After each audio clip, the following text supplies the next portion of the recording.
Magandang araw po mga kabarya. Yung check po natin ngayon yung 5 piso na nonagonal yung tawag nila. Mga bagong pinag-uusapan ngayon ng mga collectors. So meron ditong bagong labas na nonagonal, yung hindi siya round na coin. Okay? Okay, so ganito yung nonagonal kasi dalawa yung 5 piso natin, isang bilog tsaka isang parang yun siya po, nonagonal yung tawag nila, yung parang star.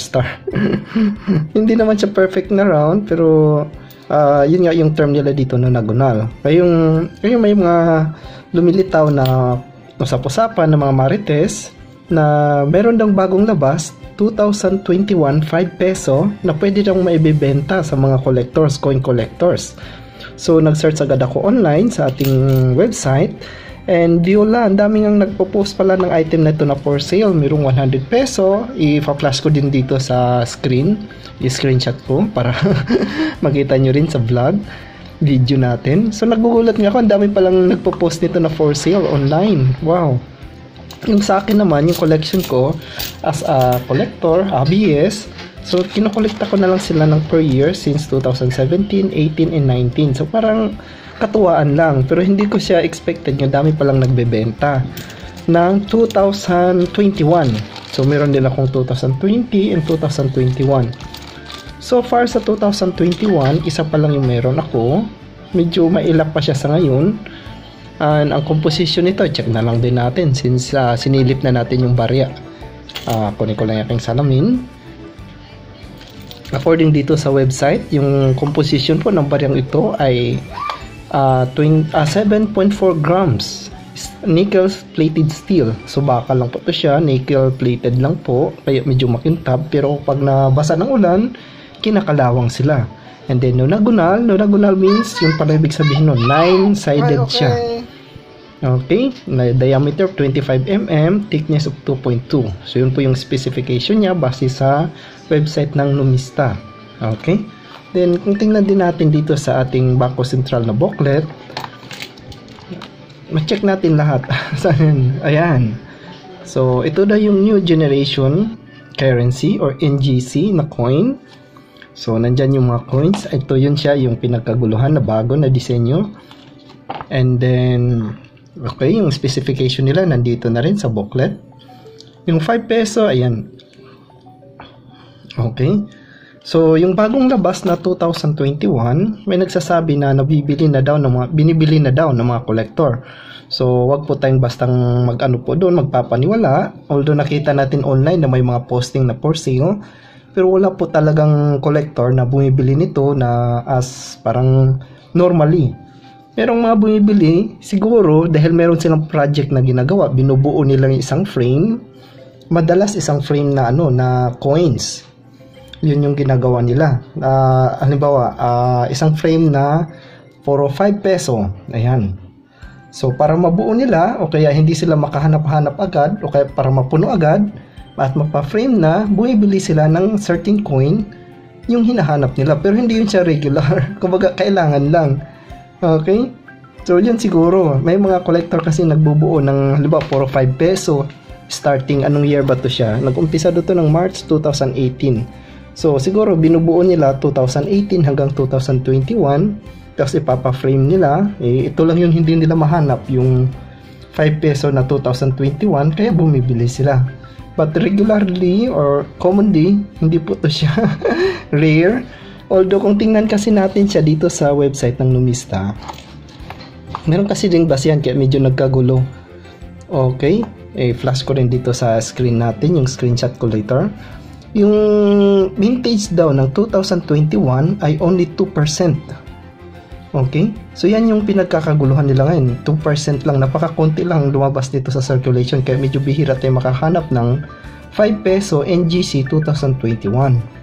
Naalala nyo last year, nagkagulo din nung yung 2020. Ito siya, 2020 na nonagonal. Sabi nila, nabibenta rin daw ng 100 peso yung 2020. Yan, mga 2020. So, wag po tayo basta-basta magpapaniwala. Yung iba, nawendang kasi nga nabibili daw. Pero hindi po yun siya. Although, kinokolekta ko rin sila kasi nga konti lang yung nagawa. Pero hindi po siya talaga po nabibenta. Okay, so ngayon naman po may lumabas na naman na 2021 down. Huwag po tayong basta-basta magpapaniwala sa mga ganung post dahil kalaunan ay lalabas din naman yan sila, baka by next year makita natin ang dagsa na nito sa public circulation. Sa ngayon, bihira pa lang tayo makakita, pero wag po tayong magmadali, lalabas lang din po naman yan. Yun lang po dahil clarify agad natin dahil baka may scam na naman. Not exactly may scam, pero baka ma-misinform, mapagkamala nila na binibenta daw, tapos biglang mag-PPM, mag-message na, sir, magkano bintahan ng ganito? So, hindi po to siya binibenta or nabibili ng mga collectors. Available po tayo siya sa circulation. Face value lang din po ito siya na 5 peso. Although, kung tanong nyo may bumibili, yes, meron. But not that much. Kumbaga, kailangan na niya, may project lang siyang binubuo. Pero in particular na talagang hanap-hanapin ng mga collector, no, nasa circulation po ito. So, wag po tayong mag-aksaya ng oras po talaga na maghanap nito. Kung meron mang dumating ito, nakuha ko lang from circulation dito sa store ko. Siyempre, tinitingnan ko yung mga barya. So, ito siya dito lang sa store ko galing. And so, happy na meron akong nakita. But doesn't mean po na bumibili ako ng ganitong barya. 5 peso NGC or New Generation Currency 2021. So, hindi po ito siya, linawin natin, hindi po ito binibili ng mga collectors. Huwag po tayong magpa-scam sa iba. Kasi yung iba ay nakarinig ng mga chismis, mga galing sa mga marites, din nakita nila online na mayroong mga nagpo-post na bumibili daw kuno. Then, yun na, nag-ignite na yung misinformation na talaga. Tapos nagkaroon ng adrenaline, akala nila totoo nga, binibili na nila ng mahal, expecting na maibenta nilang ng mas mahal pa. So doon na nag-umpisa parang na-scam sila kasi nga binibili nila ng, maybe kung bibili nila sa ibang tao ng 10 peso, tapos ibibenta nila ng 20 peso, 30 peso. Then they found out later, wala pa lang na bumibili ng so nagkalugi-lugi lalo. So yun lang po, linawin natin. Wala pong collector na naghahanap nito o bumibili ng NGC 5 peso 2021. Kung meron man tayong makita sa circulation sa ngayon, be thankful po tayo, happy tayo, at meron tayong na-hunt. Yun yung essence ng being collector, yung nakikita mo sa circulation. Sometimes kasi yung mga collector na binibili lang yung item, parang hindi ka, ewan ko, ito by personal ko na lang po, no? Ako kasi pag nakita ko yung barya in circulation, parang wow, may nakita ako. Tipong doon kasi yung, okay, bibilhin ko po yan. Unless kung rare or wala na sa circulation item, yun, mapipilitan tayong bumili.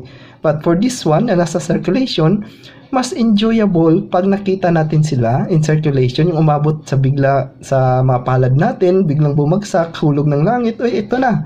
Di po ba? So, mas maganda talaga pag wag natin itong bilhin na lang kasi nasa circulation po ito. So, wag po tayong magpalinlang sa mga post online na binibili or binibenta yung ganitong barya po. So, yun lang po mga kabarya. Ingat po tayo at maraming salamat. Please support my YouTube channel. Sa mga hindi pa nakasubscribe, please subscribe. Click nyo lang po yung like button and subscribe button. Maraming salamat po and God bless po sa inyong lahat. Happy hunting!